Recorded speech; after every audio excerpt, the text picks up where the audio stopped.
Rusija i Ukrajina rat. Najnovije vesti. Generalni štab oružanih snaga Ukrajine objavio je da je ruska armija prešla u ofanzivu na pravcu Limanskog, Zaporožja, Artjomovskog i Avdejevskog. Ukrajinskoj komandi posle nedelju dana ofanzivnih operacija Rusa odlučili su da priznaju da gube inicijativu. Oružane snage Ruske federacije fokusiraju svoje napore na ofanzivu u pravcu Limanskog, Artjomovskog, Avdejevskog i Zaporožja. U drugim pravcima Rusija vodi odbrambene operacije. Ruske trupe napadaju neprijateljske oružane snage uz masovnu artiljerijsku podršku. U pravcu Limanskog oružane snage Ruske federacije nanose vatrenu štetu položajima Ukrajinaca u oblasti naselja Terni, Jampolovka, Torskoje u Donjeckoj Narodnoj Republici.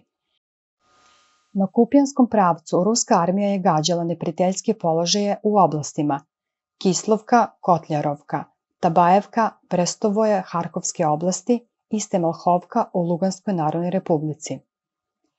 Oružane snage Rusije su tokom dana izvele 6 raketnih udara, od kojih su 4 bila na kritičnu infrastrukturu.